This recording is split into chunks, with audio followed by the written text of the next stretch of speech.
Welcome back, everyone. This is Austin Revel with 2FC Tactical in our From the Vault series, bringing you interesting historical firearms that come through our shop and in our personal collection as well.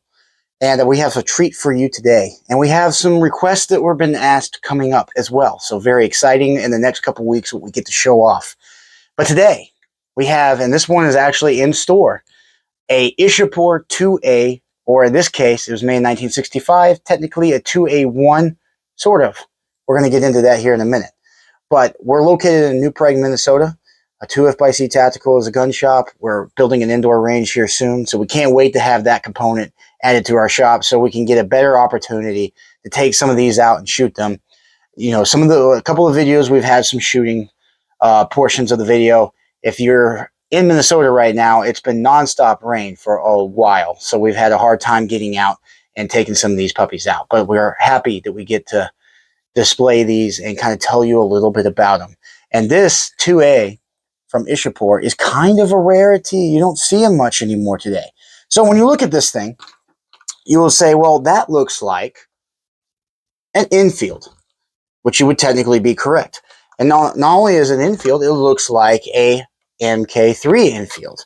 Well, when you look at them side by side, this is a British 303 MK3 Enfield from World War I. This one was from 1918.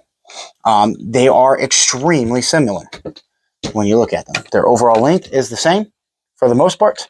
Their general presentations are the same, but there is some differences among them. Now, we got to remember that Enfield the Enfield rifles were made all over the world. Ishapore is in India. And then there was Lithgow in Australia, as well as the Lee-Enfield factory in England. So this one is an English one.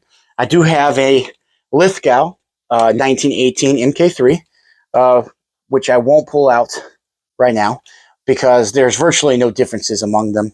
They are just made in different factories. The standard bayonet for these were these P07 sword bayonets, extremely long, with the idea being that you have to reach horseback mounted cavalry that you would see in World War I before mechanization, tanks, and such became a thing. So this is an updated version of that, if you will. Now, I'll admit, this is kind of a tweener rifle. What do I mean by that? This rifle kind of exists well past the age of bolt-action battle rifles. So World War I, World War II, predominantly the era of bolt-action rifles. There is some exceptions to that, of course. The United States was using the M1 Garand. The Soviets did have the SVT-40, though not in a full... I mean, it was issued, but it wasn't issued to the way that like we did with the M1 Garand. There was the human rifle from the Swedes that was semi-auto, and of course the Germans had the Gewehr 43. But predominantly the Axis and Allies were using bolt-action rifles, Japanese Type 99s, Type 38s, the Caracanos from Italy, so on and so forth. The Indians were all part of the British Empire up to 1947 when they declared their independence and did fight on behalf of the British versus the Japanese and in the European theater. And they had tooling and a factory for making weaponry in Ishapore to make rifles just like the Lee-Enfield patterns. So post-1947, they were looking for a new battle rifle for their military. And admittedly, India has been kind of late to the game when it comes to semi-autos and such, because they were using Lee-Enfields and stuff all the way up until the 2010s when the Mumbai attacks happened, and they started looking at outfitting their military and police, or at least mainly the police units, I guess I should say, with the semi-auto rifle variants that we would see today. But they were looking post-war for an update on the Lee-Enfield. So they had the tooling, they had the parts to make number 3s. So that's what they did. But NATO exists now. The National Atlantic Treaty Organization has come along and standardized cartridges. So 308 becomes a NATO cartridge. So gone are the days of the 303 British. In comes the days of 308 caliber ammunition, or 7.62 by 5.1. The Indians took their Enfields and upgraded them to take that 308 cartridge. So they have some slight differences, a bit different on the magazine compared to your traditional Enfield. It's a bit boxier. Let's see if I can get this one out. It's a bit boxier than your traditional This is 303, 308. You can see it's a little bit bigger. It takes between 10 and 12 cartridges versus the 10 that you would see for the original number 3 pattern Enfield. The other thing that they did is it has a bit different butt plate that they attach to it. The sights are virtually the same. In 1965, they make an update. This is a 1964 made rifle. And this is right before the update. So the original sight aperture, rear sight apertures, would go out to 2,000 yards. It's laughable on a bolt action iron sight rifle. That is true. But in 1965, they would bring this down to a more realistic 800 meters. And this is one of the last runs where you would see the traditional 2,000 meter sights that you would see. It still features stripper clip feds, just like you would see on the original pattern number 3. These rifles did use a lot of MK3 parts. The bands, the stocks are traditional, original British rule parts that they used to update this. Receiver and all is a bit new. They reworked all this. Barrels, obviously, they have to rework different 308, 303. So they did use some barrels and upgrade them. Some of the barrels are new. You can always tell which stocks were original versus which ones are reproduction stocks, if you will, or new production stocks. This one has been reworked. You can see some of the repairs made on this particular one where they form fitted it to this particular rifle when they were doing their updates and issuing these things. These did see in this service in this 1962 Sino-Indian War. But when I say this is a tweener rifle, we talk about World War II being really the height. To be fair, World War I is really the height of the bolt action rifle. World War II is seeing the end of the bolt action rifle. By the end of World War II, everyone is rocking semi-auto variants.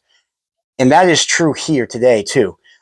This doesn't come into existence until the 1960s.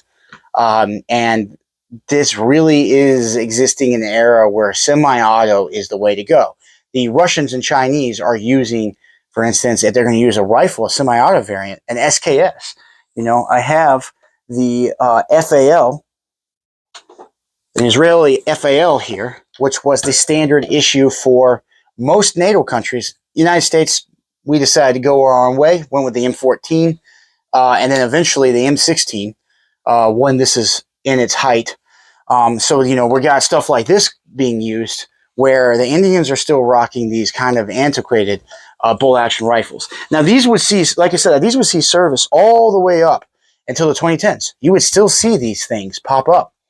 There are pictures during the Mumbai attacks, for instance, where police units are responding to a terrorist attack where they're using full auto AK variants, and this is what they're going after them with, which is one of the reasons why the attack, unfortunately, was as deadly as it was. The police were hopelessly outgunned when it came to what they had and what the terrorists had, for instance. It's unfortunate. They did learn their lesson, and they have updated their weaponry since then. The production of these rifles would end in 1974. So this is a 2A. There's a 2A1 variant. That is that 1965 update. This one is one of the earlier models. There is a reason why you don't really see MK3 303 British Enfields from Ishapore. When you see them, they are the Lee-Enfield or the Lithgow ones. You don't really see just traditional 303 Indian variants. It's because most of them were reworked into a more modern caliber, if you will, for the time, for the Indian military. So these are very cool, very unusual. We got our hands on 2 of them, believe it or not. This one is the better condition one, which is why I'm bringing it to you. The other one was in much worse condition, had a lot more stock repairs, which again does mean that it's an original stock from the original Ishapore runs of MK3s, Enfield pattern rifles. But it did not have it had a lot more that had to be done to it to make it run, where this one only has a few minor ones. But overall, a gorgeous rifle. It is unfortunate that something like this came so late. If you really think about it, it was kind of a waste of manufacturing tooling. I mean, SKSs, M1 Garands, FALs, M14s, and eventually the M16A1 all were coming out as this thing was just being introduced. and worked on very, very late to the game, which does show you like how far behind even some of the British colonies were post-independence to where the rest of the world, at least the first world in the West, and even the East when it came to the Soviets, were moving. But anyway, I'm glad we got to bring this to you. A very cool piece of firearm history. I do hope you'll like, comment, and subscribe. We have more coming. I've had a bunch of requests for some different guns, and those will be coming up in the next couple weeks. But we have a real treat for you next, and I can't wait to share it with you. Have a good one.